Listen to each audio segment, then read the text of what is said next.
Hey everybody, it's me, Angela Walters from Quilting is My Therapy, and welcome to the second week of the Free Motion Challenge Quilting Along, Machine Quilting with Rulers. Last week we talked about straight edge lines and echoing and connecting the points on our quilts, and this week we're going to leave the straight behind and get a little wavy with our quilting designs.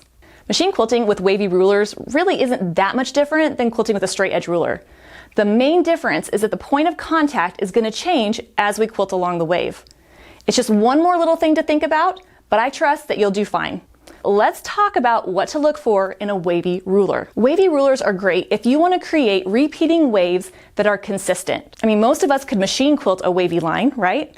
If you can't, just try quilting a straight one and chances are it'll turn out wavy. But if we want a repeating, consistent wave, wavy rulers will help us do that. In general, the deeper the wave, the more the point of contact will change as you're quilting. It doesn't mean that it's more difficult, but if you're a little bit timid or nervous about quilting with rulers, look for a wavy ruler that has a little bit of a shallower wave. So Elvira would be a great pick. Also, look for rulers that have two different waves, one on each side. That's going to just give you a little bit more bang for your ruler quilting buck. For instance, Squiggy makes a deeper wave on one side and a different wave on the other. I also really like Handy Quilter's Wave F ruler because it has a shallow wave on one side and a deeper one on the other. The thing about quilting waves with your ruler is you'll quilt along the ruler and reposition it. So a longer ruler isn't necessarily better. You just need something that's repeating, something that fits your hand and fits the space that you're working with. Now you might be surprised by how many ways you can use wavy rulers on your quilts. I like to use these kind of rulers to create all-over waves in the background or as an all-over design for my quilt. I love to use them to add a fun border design or to create a curvy cross-hatching effect. Plus, I'm going to show you a lot of variations. The first design we're going to learn is all-over wavy lines. We're going to learn how to quilt along the wave and repeat it to fill in a defined area. I'm going to start off by placing my wavy ruler in the direction I want to quilt, and just like I would do with a straight edge ruler, I'm going to push down and quilt along the edge. The biggest difference, however, is that once I get to my fingertips, I'm going to reposition my hand, not reposition the ruler.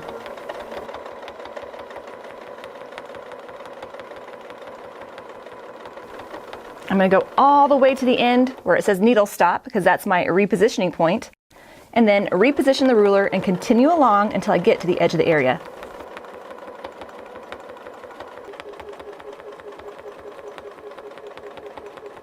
And I have my nice wavy line. And now I want to quilt another wavy line that echoes that first one. Leaving the ruler in place, I'm going to travel along the edge of the area till I'm about 1/4 or 1/2 of an inch away.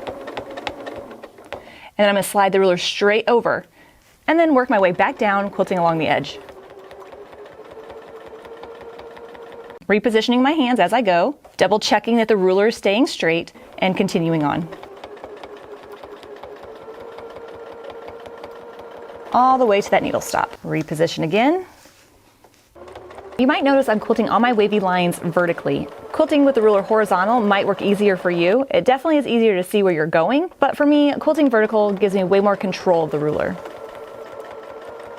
Now I'm at the edge of my area. Since this is the side I started from, I know that I started from the very beginning of the ruler, so it's going to be pretty easy to reposition, but I'm still going to do the same thing that I did on the other side, travel over and slide the ruler into place. Now this is where we really see the difference in the point of contact between the foot and our ruler. So as I'm making my way along the curve, I'm trying to pay close attention to the foot to make sure that it maintains contact with the ruler. Now at any point I can stop and reposition the ruler, I can stop and reposition the quilt. Just because it's one continuous wave doesn't mean I have to quilt it without stopping.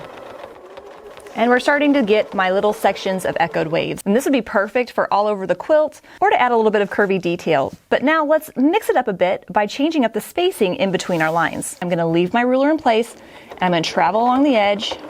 But this time I'm going to go about 1/2 of an inch or 3/4 of an inch. I'm going to slide the ruler straight over and then quilt my next wavy line.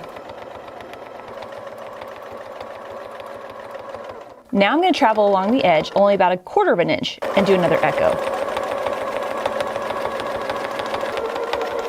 Then I'm going to finish out that skinny echo, travel along the edge, and do another wider echo. Now the trick with these varied echo lines is to make sure that there's enough difference in between the spacing so that it looks intentional. If they're too similar in size, it'll just look like I'm trying to make them the same and not doing a good job at it. So the moral of this story is, if you're having trouble spacing out your lines, just make them drastically different so that it looks like you're purposely doing it. And when it comes to repositioning, once I hit my needle stop, it's time to reposition the ruler. Even if I only have just a little bit of room left, it's going to make quilting the echoes a lot easier if you know where the ruler is supposed to be.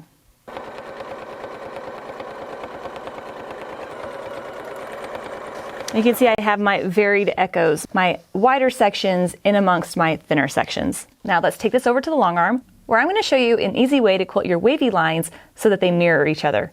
And I promise it's not as hard as it sounds. When quilting on a long arm, I don't like to work from the back of the foot, although sometimes it can't be avoided. But I do try to find workarounds. For instance, if I want to quilt another section of lines that are mirror image of the ones I've just quilted, what I'm going to be doing is quilting the same design just flipped over. But I don't like working like that on the machine, but I do know that if I have a ruler where my waves are nice and repeating, I can use that to my advantage. If I want to make it not an echo line, but I want to have it offset so it mirror images, I'm going to shift it over. So where I was at the highest point of my curve will now be the lowest point of my curve. And that's going to give me that mirror image without having to work from the other side. Once I realized this, it really changed the way that I could work on my long arm. I could go from this point, reposition all the way to my next needle stop or my next reference line, or knowing that this is the lowest point of the ruler, I could just shift it over, get it to that lowest point of the next curve, and then continue on. And what I love is it starts to give me this different effect where I have the lines getting closer and further apart. I'm going to take the highest point of my ruler, shift it over to where it's now the lowest point of my quilting, travel along the edge to get to that, and then work my way back the way I came.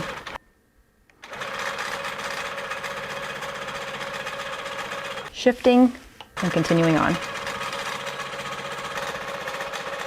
Now here's another instance where I'm going to have to reposition even though I have just barely 1/4 of an inch left. Just going to shift it over to that next lowest point, quilt up to the edge, and then stop. Now let's try a different variation. Every time I quilt a row, I'm going to shift the ruler over just a little bit, and that's just going to create those lines that get closer and further apart. I'm going to move my ruler down, depending on how much spacing I want, and then I'm going to shift it over, and that's where these little reference lines will come in handy. I'm going to travel and then continue quilting.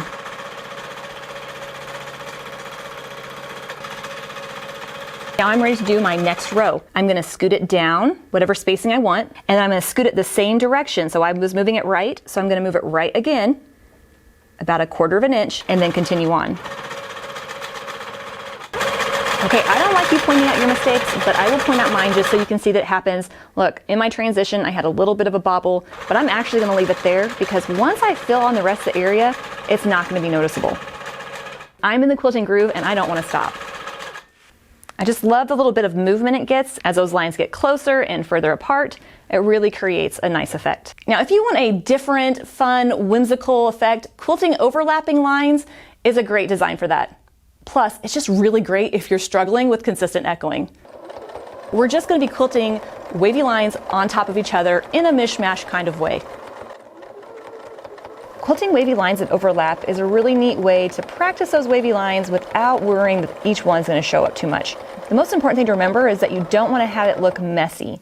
So make sure you leave a little bit of space in between your overlapping lines. But other than that, just have fun with it. I've quilted a couple more of the deeper waves with my Wave F. Now I'm going to quilt along the other side, but I'm going to shift my starting point. I don't want to start right at the same point, and then I'll quilt along the ruler. I have a little bit of a gap over here, so I'm going to take care of that by traveling along the edge and adding some more. As I'm positioning my ruler, I can kind of have an idea where my wavy line is going to go. Since I don't necessarily want it to echo, I'm not going to start it right here. I might shift it down so that I get a little bit of that overlap.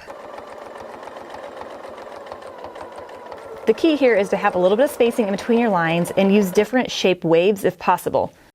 Quilting waves of all sizes is a really fun way to create different effects. I quilted this design here with my SID ruler, just by quilting along the outer curve and adding some echo lines. Doing the same on both sides, I think, creates a kind of fun secondary effect. This cute little scallop right here is actually from the mini scallop ruler. So even though it's not necessarily a wave, it definitely gives it a fun effect. And this right here was made with my Chevy ruler. Creating a mirror image that overlaps the first quilted line gives it that kind of neat, different, more wonky shape. In this particular example, I used the Wave F ruler to create my wavy lines that overlapped and mirror image each other. Keeping the spacing consistent gives it more of a regular pattern.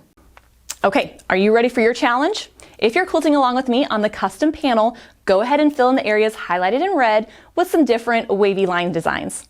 Plus, don't forget, as always, I have the downloadable quilting diagrams. You can download it and have the quilting diagrams and tips right next to you to help you out.